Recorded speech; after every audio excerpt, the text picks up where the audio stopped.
శ్రీ గురుభ్యో నమః. వృశ్చిక రాశి జాతకులకి 2025 జూన్ 21వ తేదీ శనివారం నుంచి మొదలై 30వ తేదీ సోమవారంతో అంతమయ్యేటువంటి జూన్ నెల చివరి 10 రోజులలో ఫలితాలు, సూచనలు, సలహాలు క్లుప్తంగా 3 పాయింట్లలో తెలియజేయబోతున్నాను. ఇక మీ రాశికి అధిపతి కుజుడు. ఆ కుజుడే ఒక అగ్నితత్వ రాశిగా ఉన్నటువంటి సింహరాశిలో ఆ కుజకేతు సంఘర్షణతో పిశాచయోగం ప్రారంభమైంది. గతంలో అగ్నితత్వ రాశిలో అంటే ధనుసు రాశిలో పిశాచయోగం ఏర్పడినప్పుడే కోవిడ్ మహమ్మారి వచ్చింది. అంటే ఇది ఆర్థిక నష్టాలు, ధన నష్టాలు చేస్తుంటుంది. సరే, ఇప్పుడు ఆల్రెడీ ప్రారంభమైంది. జూన్ 7వ తేదీ నుంచి జూలై 28వ తేదీ వరకు. ఇది అయిన తర్వాత ఇంకా కొన్ని చోట్ల ప్రారంభాలనే నష్టాలు జరగటం. ఒక 2-3 రోజుల క్రితమే ఇరాన్, ఇజ్రాయెల్ మధ్య యుద్ధభయ వాతావరణం కూడా ప్రారంభమైంది. ఇది ఎక్కువ ప్రపంచ దేశాలపైన, ప్రకృతి వైపరీత్యాలపైన, అతివృష్టి, అనావృష్టిపైన, భూకంపాలపైన, ఇట్లాంటి ప్రమాదాలపైన, తుఫాన్లపైన ఏదో రకరకాలుగా ఉంటూ ఉంటుంది. ఇవన్నీ సమస్యలు తెచ్చిపెట్టేటువంటి దాని గురించి మనం ఆలోచన చేస్తుంటే మనం ఎక్కడ ముందుకు పోలేం. కానీ మన పని మనం వెళ్ళాలి. ఫ్లైట్ ఎక్కడ యాక్సిడెంట్ ఇది కదా, ఇంకా మనం ఫ్లైట్ ఎక్కకుండా ఉండకూడదు అనుకోకూడదు. మన పని మనం వెళ్ళాలి. అది జరిగింది. అది దానికి ఏదో కొన్ని కారణాలు అంటూ ఉంటాయి. ప్రభుత్వాలు తెలియజేస్తారు. అదేమన్నా సాబోటేజ్, ఏదైనా విద్రోహ చర్య లేక ఏమిటా అనేది తర్వాత లేటర్ అని తెలుస్తుంది. కనుక మంగళవారం రోజుల్లో కర్పూరాన్ని వాసన చూడమని చెప్పాను యమగండకాలంలో. ఇలాంటి పిశాచయోగమే రాబోయే 2026వ సంవత్సరంలో కూడా రాబోతుంది. అయితే అది ఎక్కువ కాలం లేదు, వెరీ తక్కువ కాలమే. ఈ మధ్యకాలంలో యూట్యూబ్లో ఏదైనా వస్తే అయ్యా మేమే ముందే చెప్పేస్తామంటారు. కనుక దాని వివరాలు కూడా ఆఖరికి కాపీ పేస్ట్ చేసేటువంటి మేధావులు బయలుదేరిపోయినారు. ఇకపోతే జూలైలో నేను బెంగళూరు వస్తానని చెప్తున్నాను. బెంగళూరు వస్తున్నాను. ఫస్ట్ వీక్లో ఒక 2 రోజులు మాత్రమే ఉంటాను. అక్కడ చాలామంది అశేష ప్రజల యొక్క అసంఖ్యాకంగా స్పందన ఉన్న కారణంగా జూలై నెల 3వ వారంలో కూడా మరొకసారి కూడా బెంగళూరు వస్తాను. అపాయింట్మెంట్ కావాల్సిన వారు 9348632385 నెంబర్కి కాల్ చేయవచ్చు. ఇక పాయింట్కి వద్దాం. మొదటి 3 పాయింట్లో మొదటి పాయింట్ 21వ తేదీ ఉదయం నుంచి 22వ తేదీ మధ్యాహ్నం 11:04 వరకు ఉండేటువంటి టైం అంతా కూడా సంతాన విషయాలపైన కొంత అధికంగా శ్రద్ధ వహించాలి. ఇక్కడే సమస్య ఏదో ఉంటుందని మాత్రం అనుకోవద్దు. శ్రద్ధ ఉంచాలి. ఒక్కోసారి మీరు చెప్పిన నిర్ణయాలకి వారు ససేమిరా ఒప్పుకొని ఆ తర్వాత ప్లేట్ ఫిరాయించవచ్చు. మీరు చెప్పినట్టు సంబంధాలు చేసుకుంటాం అనొచ్చు. ఆ తర్వాత నాన్నగారు, అమ్మగారు నేను వద్దు, నేను ప్రేమించాను అనొచ్చు. లేదా నేను ఫలానా కాలేజీలో చేరను, అసలు నేను చదవను, ముందుకేసేవారు ఉండొచ్చు. కనుక కొంచెం వయసు వచ్చిన తర్వాత, యుక్త వయసు వచ్చిన తర్వాత వారికి కొన్ని ఆలోచనలు ఉంటాయి.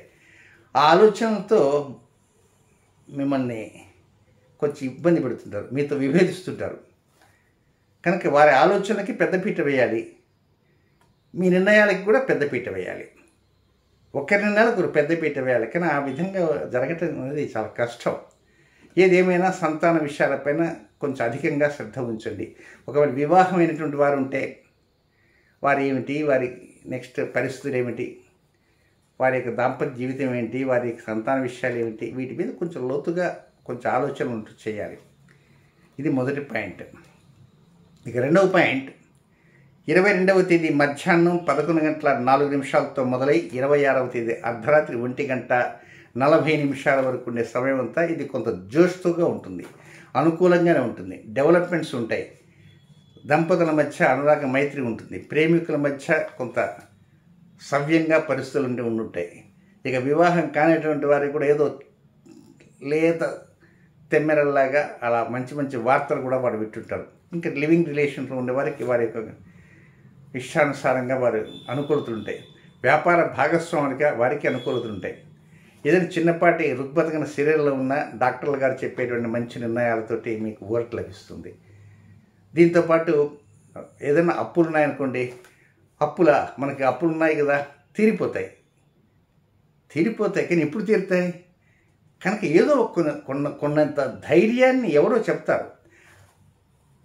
ఆ కొన్నంత ధైర్యాన్ని చెప్పిన కారణంగా మీరు ధైర్యంగా ఉండగలుగుతారు. అమ్మాయి అప్పు తీరిపోతుంది.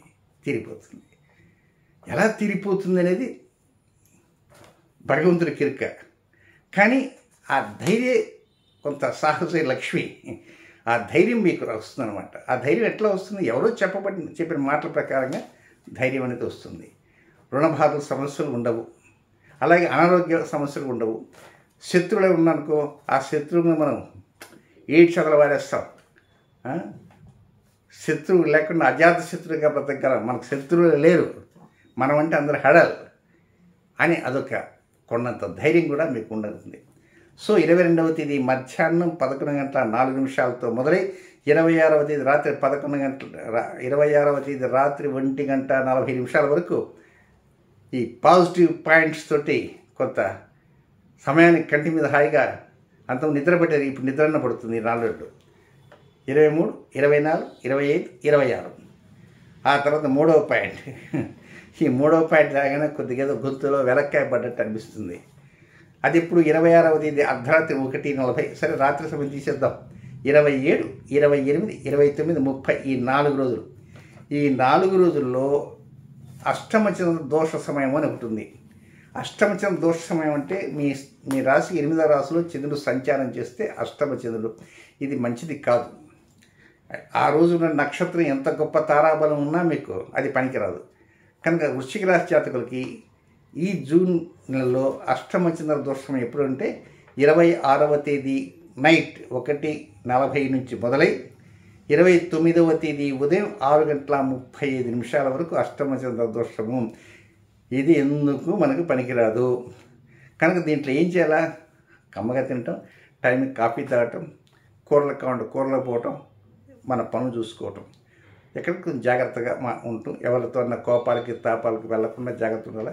ఎక్కడన్నా ఏదైనా గ్రూపులు కూర్చొని తగాదాలు పెట్టుకుంటే అక్కడ ఏం జరుగుతుందని అక్కడికి వెళ్ళవద్దు. డ్రైవింగ్లో జాగ్రత్తలు, ఇలాంటి చిన్న చిన్న జాగ్రత్తలే ఆ విధంగా తీసుకోవాలి. డాక్టర్ గారు ఏదైనా మనం చెప్తే ఆ నిర్ణయాలకు పెద్దపీట వేయాలి. సరే, 29వ తేదీ ఉదయం 6:30 వరకు ఈ అష్టమచంద్ర దోషం వెళ్ళిపోయింది. మరి 29 ఉదయం నుంచి 30 అర్ధరాత్రికి కాక ఏదో బ్రహ్మాండంగా మనకి ఏదైనా నెత్తి మీద ఏమైనా కిరీటం పెడతారంటే కిరీటం వేయలేదు, ఉన్న కిరీటం ఎవరు తీకుండా ఉండడం చాలు.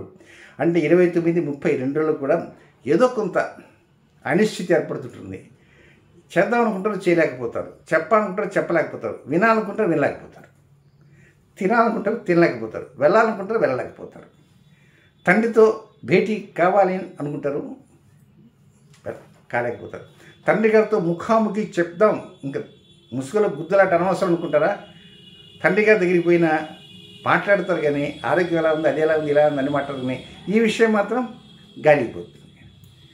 సో 26వ తేదీ రాత్రి 1:40 నుంచి 30వ తేదీ అర్ధరాత్రి ఉన్న సమయం అంతా అనుకూల సమయం కానే కాదు. అయితే ఈ లోపల 24వ తేదీ ఐ థింక్ మంగళవారం అనుకుంటాను. ఆ రోజు ఉదయం యమగండ కాలంలో ఆ కర్పూరాన్ని వాసన జరుగుతున్నాను. దాన్ని చక్కగా వాసన చేయడానికి ప్రయత్నం చేయండి. నెక్స్ట్ వృశ్చిక రాశిలో జన్మించిన జాతకులకి కొన్ని వ్యతిరేక సమయాలు ఉన్నాయి. ఆ సమయాలు ఎప్పుడెప్పుడో తెలియజేస్తా.